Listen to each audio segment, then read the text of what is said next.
नमस्कार, राम राम हरियाणा में आपका स्वागत है। मैं हूं आपके साथ भावना त्रिपाठी। रुख करेंगे प्रदेश की तमाम बड़ी खबरों की ओर। सीएम नायब सिंह सैनी दिल्ली दौरे पर रहे। इस दौरान उन्होंने दिल्ली में पूर्व उप प्रधानमंत्री लाल कृष्ण आडवाणी से मुलाकात की। सीएम सैनी ने आडवाणी से मुलाकात कर उन्हें जन्मदिन की शुभकामनाएं दी।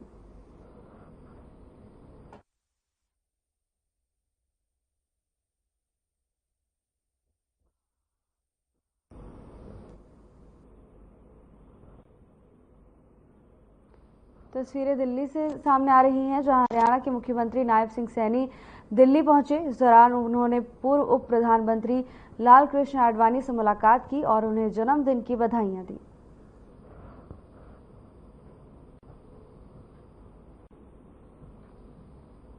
तस्वीरें दिल्ली से हैं, जहां लाल कृष्ण आडवाणी के निवास पर मुख्यमंत्री नायब सिंह सैनी पहुंचे और उन्हें जन्मदिन की बधाई दी।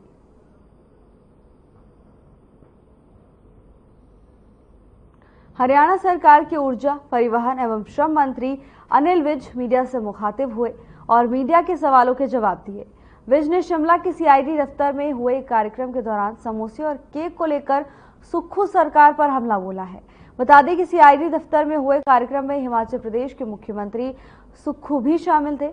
आइए सुनाते हैं आपको कि विज पत्रकारों के सवालों के जवाब देते हुए क्या कुछ कह रहे हैं। इसके लिए मैंने कहा है कि इनके स्वास्थ्य के लिए सभी वो वर्कआउट करेंगे कि कहाँ लगाने हैं, तो सारों की रेगुलर जांच होनी चाहिए। 650 से ज्यादा बसें नहीं शामिल होगी बेड़े में। हाँ, 500 ऑर्डिनरी और 150 एयर कंडीशन बसें और इसमें जोड़ रहे हैं अपने बसों के लिए। तो राहुल गांधी का कहना है कि भाजपा ने मणिपुर को जलाया है, लोगों की धार्मिक भावनाओं को बांटने की कोशिश की। भाजपा ने वहां पर जो दंगे हुए,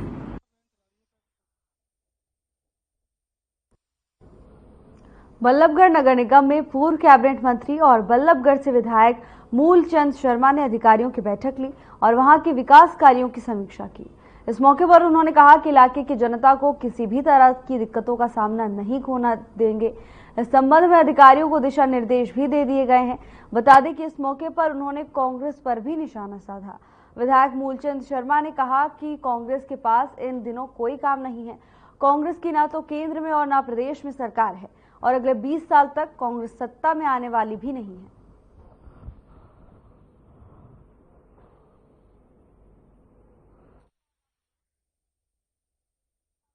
हर महीना हम निगम के अधिकारियों की जो बैठक चुनाव के कारण नहीं ले पाए थे, हर महीना 2 महीना हम बैठक करते हैं कि अपने शहर की साफ है, सफाई है, कोई रोड है, कोई एस्टीमेट है और कोई लोगों से संबंधित काम है, उस सब पे चर्चा करते हैं। और हर महीना में हम मीटिंग जो निगम कार्यालय में रखते हैं, जिससे बड़ा अधिकारी, छोटा अधिकारी सब मिलते हैं और जिससे शहर की पूरी जानकारी है। कहीं ना कहीं शहर में विकास कार्य भी चल रहे हैं, उनको लेकर भी बातचीत हुई है। नहीं, शहर के तो काम गति देने हो रहे हैं, अभी गति के साथ काम है, पूरी गति के साथ, तेजी के साथ। आज शहर में दूसरे पीडब्ल्यू के काम चल रहे हैं, रेलवे के काम चल रहे हैं, शिक्षा के क्षेत्र के साफ सफाई का काम चला हुआ है। हर क्षेत्र में अनेक काम है जो लोगों से जुड़े हुए काम है, जो काम चले।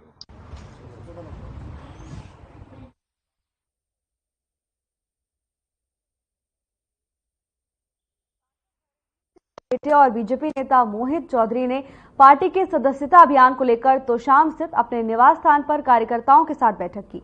इस दौरान उन्होंने कार्यकर्ताओं को अधिक से अधिक लोगों को बीजेपी की सदस्यता ग्रहण करवाने का आग्रह किया।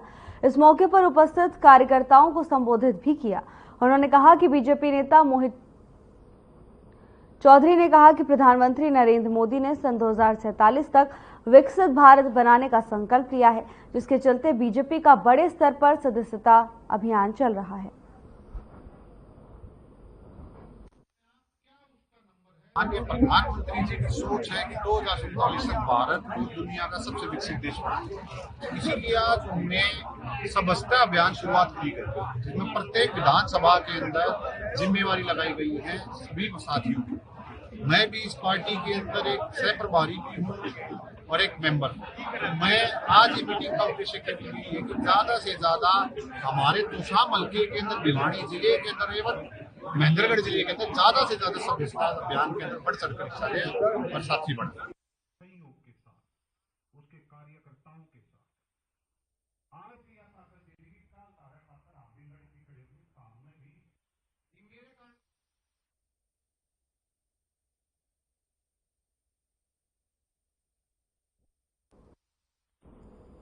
हरियाणा कांग्रेस की चुनाव में हार के मंथन को लेकर बैठक खत्म हुई। बैठक में सभी हारे हुए कैंडिडेट्स की राय ली गई कि वो ईवीएम और सरकारी तंत्र के दुरुपयोग पर क्या कुछ बोले। करण दलाल ने जानकारी देते हुए बताया कि सभी कैंडिडेट्स ने गड़बड़ी की बात कही है। अब ये रिपोर्ट आला कमान को सौंप दी जाएगी और उसके बाद फिर कोर्ट जाएंगे।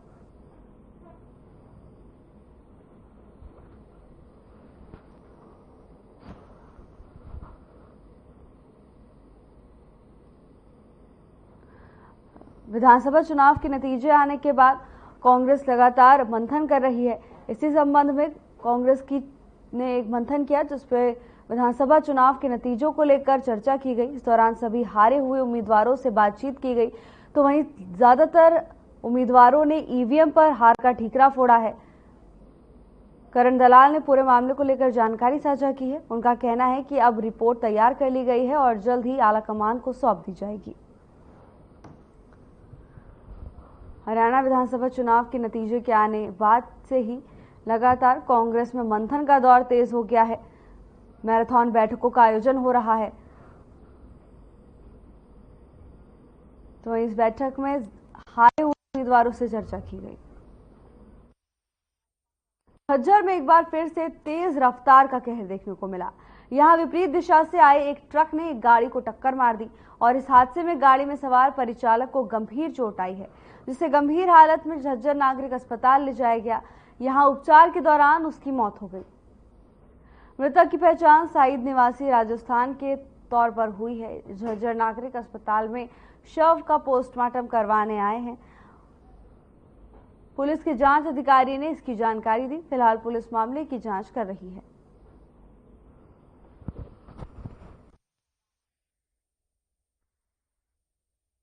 झज्जर बाईपास है, सिलानी गांव के नजदीक।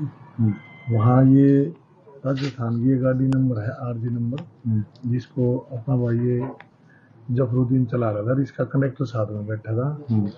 तो फ्लाईओवर के ऊपर से कोई रॉन्ग साइड ट्रक है ना, उसने इनकी गाड़ी में सीधी टक्कर मार दी। तो इसका कंडक्टर था जो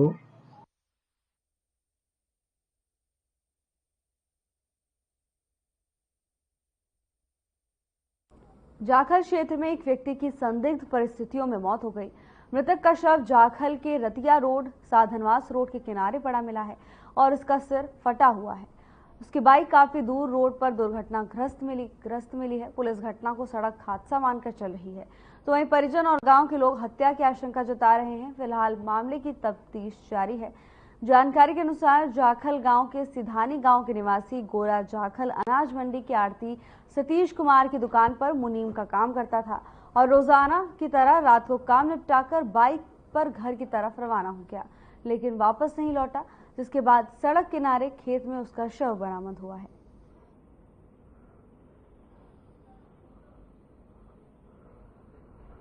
खबर सिरसा से है, जहां खेत के पास एक व्यक्ति का शव बरामद हुआ है। शव बरामद होने के बाद से क्षेत्र में हड़कंप मच गया, तो वहीं आसपास से गुजरने वाले लोगों को मामले की सूचना पुलिस को दी, जिसके बाद पुलिस मौके पर पहुंची है। हालांकि अभी तक पुलिस इसे दुर्घटना के रूप में लेकर चल रही है, लेकिन परिजनों ने हत्या की आशंका जताई है। फिलहाल पूरे मामले की जांच जारी है। पुलिस की ओर से लगातार जांच की जा रही है। तमाम सबूतों के आधार पर पुलिस ने मामला दर्ज कर लिया है और आगे की कार्रवाई में पुलिस जुटी हुई है।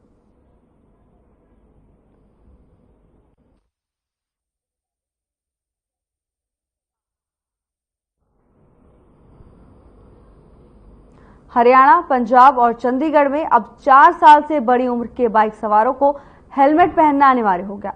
यह हेलमेट भी केंद्र सरकार की तरफ से तय स्टैंडर्ड के मुताबिक होना चाहिए। पंजाब एंड हरियाणा हाईकोर्ट की चीफ जस्टिस शील नागू और अन्य क्षेत्रपाल की बेंच ने 29 अक्टूबर को इस संबंध में आदेश जारी किए। ये आदेश अब सामने आए हैं। हेलमेट टू व्हीलर चलाने वाली महिलाओं और बाइक के पीछे बैठे सवार के चालान की डिटेल भी तलब की है। केस की अगली सुनवाई 4 दिसंबर को होगी। हाई कोर्ट में उसमें मैंने प्ली ये ली थी कि जो लेडीज़ हेलमेट नहीं पहनती हैं उनकी सेफ्टी को लेके 2017 में एक एक्सीडेंट हुआ था जिसकी वजह से लेडी ने हेलमेट नहीं पहना था, उनका एक्सीडेंट हो गया था जिससे उनकी जान चली गई थी। उसको बेस बनाते हुए मैंने ये PIL फाइल करी थी, only for the safety of the women. High court में 2017 से ये मैटर चल रहा है, इसमें काफ़ी कुछ ऊपर नीचे हुआ है।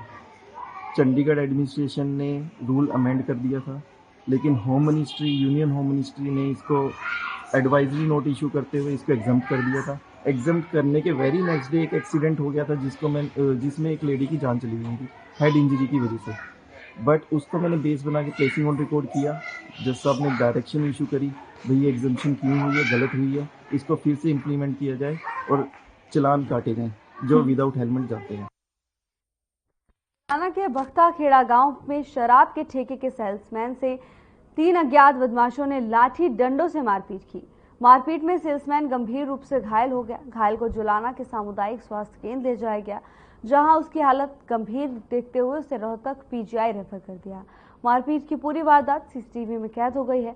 पुलिस ने 3 बदमाशों के खिलाफ मामला दर्ज कर जांच शुरू कर दी है। घायल ने जानकारी देते हुए बताया कि वो 7 नवंबर की रात को शराब के ठेके में बैठा हुआ था। अचानक बाइक पर सवार होकर 3 बदमाश आए और उस पर लाठी डंडों से हमला कर दिया। हमले में वो गंभीर रूप से घायल हो गया। तो वहीं जांच अधिकारी ने बताया कि शिकायत के आधार पर कार्रवाई शुरू कर दी है। सेल्समैन की सूचना मिली थी कि मारपीट हुई है, उस पर मामला दर्ज कर गया है और कार्रवाई जारी है। 3 अज्ञात के खिलाफ मामला दर्ज है।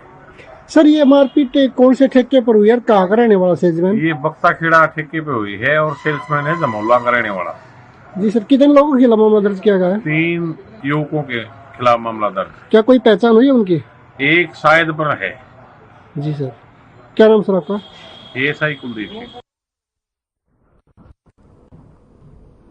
फरीदाबाद के नगर निगम में कर्मचारी काम करने की जगह शराब पीते हुए नजर आए। शराब की बोतल और पार्टी का तमाम सामान कैमरे में कैद हो गया। निगम के अधिकारी और कर्मचारी मीडिया के कैमरे देखकर भागते हुए नजर आए।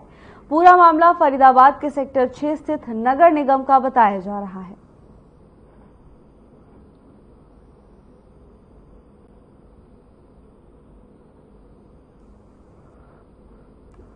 खबर फरीदाबाद से है, जहां अधिकारियों और कर्मचारियों की बड़ी लापरवाही सामने आई है।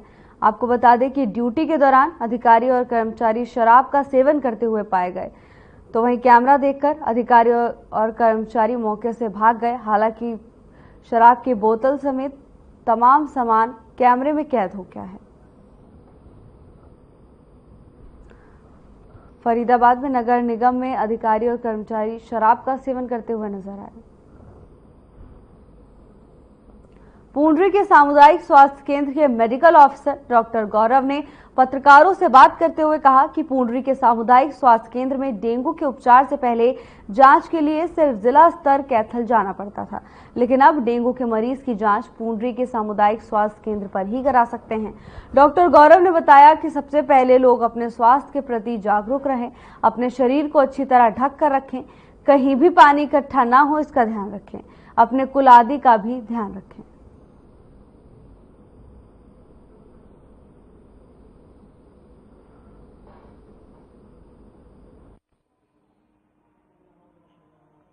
अपने CHC पुंडरी पे पिछले 2 साल से। सर, यहाँ कुछ डेंगू के बीमारी ज्यादा फैल रही है, क्या ध्यान है इसके बारे में, किन बातों का ध्यान रखते हैं? डेंगू में देखिए, आप ज़्यादातर तो हमें साफ सफाई का ही ध्यान रखना चाहिए और साफ सफाई ही इसको एक रोकथाम है इसका।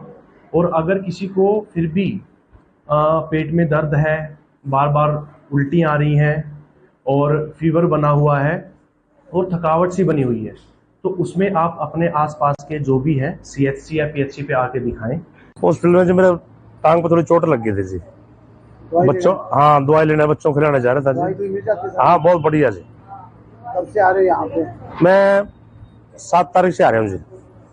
रेगुलर दवाई मिलती है? हाँ रेगुलर, मैं जब भी मतलब खत्म हो जाती है मैं लेके जाता हूँ।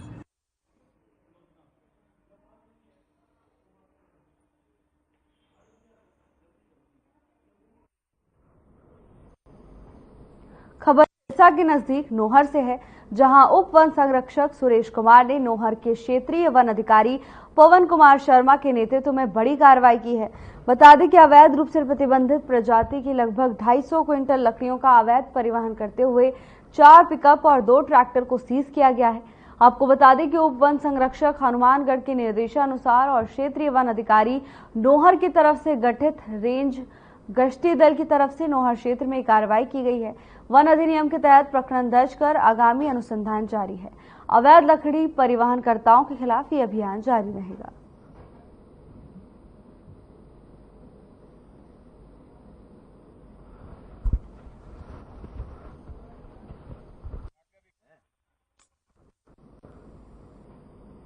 खबर सिरसा से है, जहां अतिरिक्त उपायुक्त लक्षित सरेन ने कहा कि अधिकारी कारीगरों और शिल्पकारों के उत्पादों और सेवाओं की पहुंच के साथ साथ गुणवत्ता में सुधार को लेकर गंभीरता से कार्य करें। आपको बता दें कि एडीसी लक्षित सरेन स्थानीय लघु सचिवालय के सभागार में पीएम विश्वकर्मा योजना के कार्यान्वयन को लेकर अधिकारियों की बैठक को संबोधित कर रहे थे। बैठक में पारंपरिक व्यवसायों में लगे कारीगरों और शिल्पकारों तक इसका लाभ पहुंचाने के लिए प्रधानमंत्री विश्वकर्मा योजना के निर्बाध और कुशल कार्यान्वयन को सुनिश्चित करने की अनिवार्य आवश्यकता को लेकर चर्चा हुई। इसके अतिरिक्त उपायुक्त लक्षित सरेन ने कहा कि इस योजना के जरिए 18 चिन्हित टेंडरों में शामिल लोगों की सहायता की जाएगी।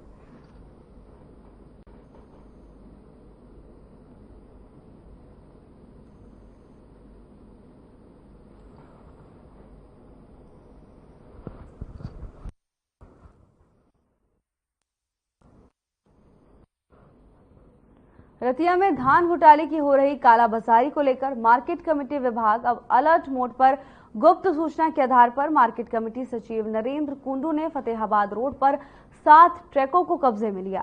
धान में चावल बिहार से लाया गया था। वहीं ट्रक ड्राइवर ने बताया कि बिहार से यहां रतिया की फॉर्म ने चावल में धान मंगवाए थे, मगर अब उन्होंने उनके नंबर ब्लॉक कर दिए हैं और फोन नहीं उठा रहे। तो वहीं मार्केट कमेटी के सचिव ने 7 ट्रकों को कब्जे में ले लिया है।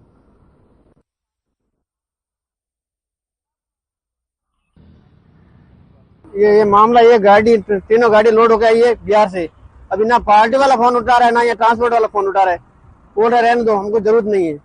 अभी आए एस टीम वाली गाड़ी है। हाँ, तो अभी क्या कागज भेज रहे हैं वो? अभी फोन ही नहीं उठा रहा, ब्लॉक में डाल दिया नंबर। कौन सी फर्म ने मंगाया था ये सब? ये रतिया का मालिक है। क्या नाम क्या?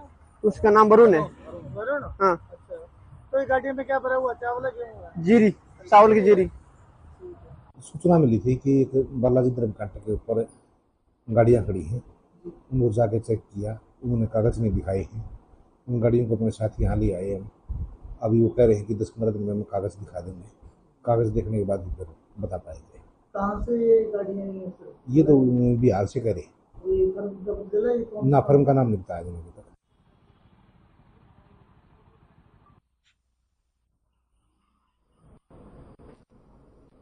फर्जी आयुष्मान आधार कार्ड और दिल के मरीजों के उपचार में पुराने सामान का उपयोग करने के आरोपों में घिरे बीके अस्पताल के हार्ट सेंटर की जांच के लिए फरीदाबाद की विजिलेंस टीम बुधवार शाम को हार्ट सेंटर में छापा मारने पहुंची।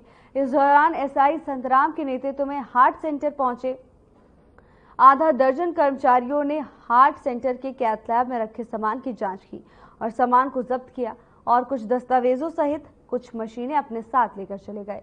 ये पूरी कार्रवाई करीब 2.5 घंटे तक चलती रही। बीके अस्पताल के सर्जन अशोक कुमार ने कहा कि गलत तरीके से जांच कर फंसाने की कोशिश की जा रही है।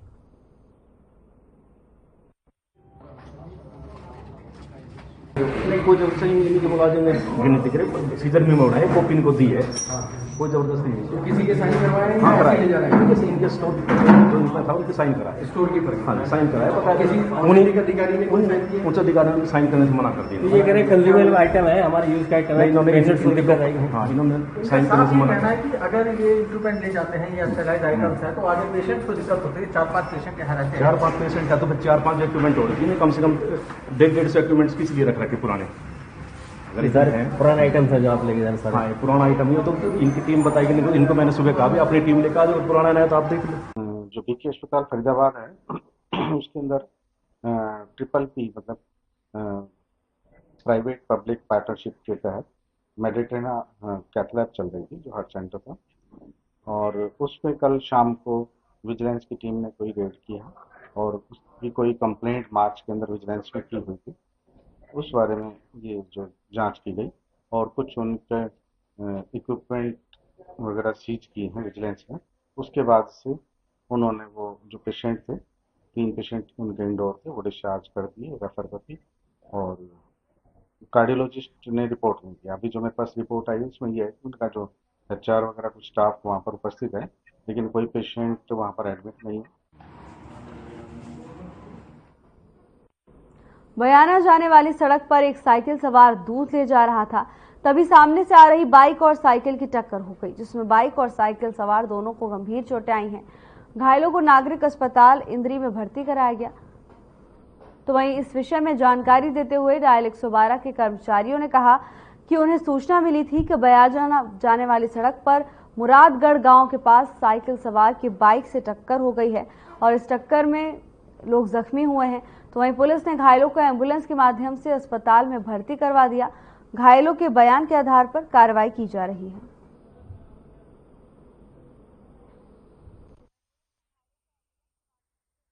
ये मिली थी कि एक एक्सीडेंट हुआ है बाइक और साइकिल का, तो बाइक वाले को भी चोट है और साइकिल वाले को, दोनों को हॉस्पिटल में एम्बुलेंस के द्वारा भेज वो मौके पर पहुंचे, बातचीत करने की कोशिश करते हैं। तो अभी जो साइकिल सवार है कहाँ का है और क्या कुछ? ये फाजिलपुर का है। क्या नाम बता रहे हैं? उसका जिलेराम है, उसके लड़के से बात हो गई, वो भी पहुंच गए। तो हालत कैसी है जिसकी? ठीक है, चोट है सिर में। अच्छा। और बाइक वाले को क्या कुछ है सर? बाइक वाले को भी चोट है, उनको भेज दिया।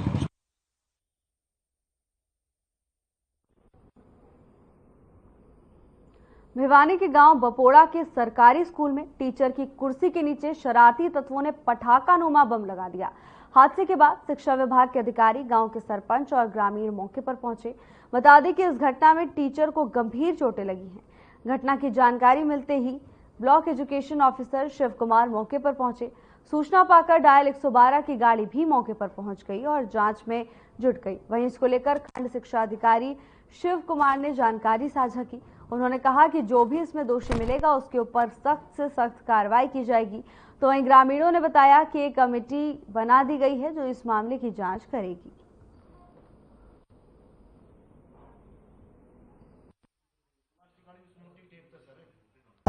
सुबह सुबह करीबन 8 बजे का टाइम होगा।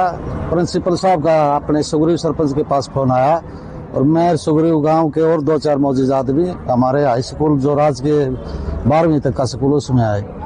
ये दिवाली के ऊपर उपलक्ष्य में कुछ बम वगैरह का सूचना मिली थी कि बम मैडम के नीचे भिजा दिया गया और कुछ शरारती बच्चे हैं जिसके इंक्वायरी चल रही है। हम गांव के भी अपने स्तर पर पूरी कोशिश करेंगे किसने किया है गलत काम। हम अनुशासन चाहते हैं और अनुशासन बना रहे, तभी हम शिक्षा को आगे बढ़ा सकते हैं।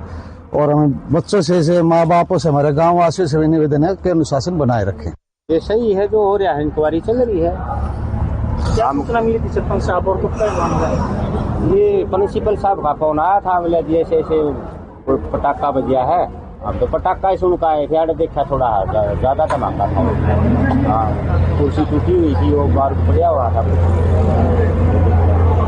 बाकी चल रही है इंक्वायरी, जिसको क्या निकलता है। हाँ, जैसा आपको पता है अभी मेरे को थोड़ी देर पहले सूचना मिली थी कि यहाँ गवर्नमेंट सीनियर सेकेंडरी स्कूल बपोड़ा में किसी क्लास में जो है वो बम बच्चों के द्वारा या पता नहीं बाहर के किसी व्यक्ति के द्वारा लगाया गया है। ये जांच का विषय है। इसके बारे में 112 नंबर पे जो है प्रिंसिपल बपोड़ा ने फ़ोन कर दिया था, तो वो अपनी तहकीकात कर रहे हैं। जो भी इसमें लिप्त पाया गया उसके खिलाफ सख्त कार्रवाई की जाएगी।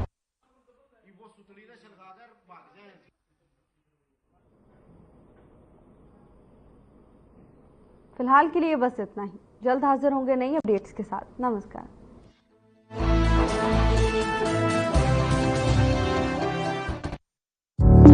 Through constant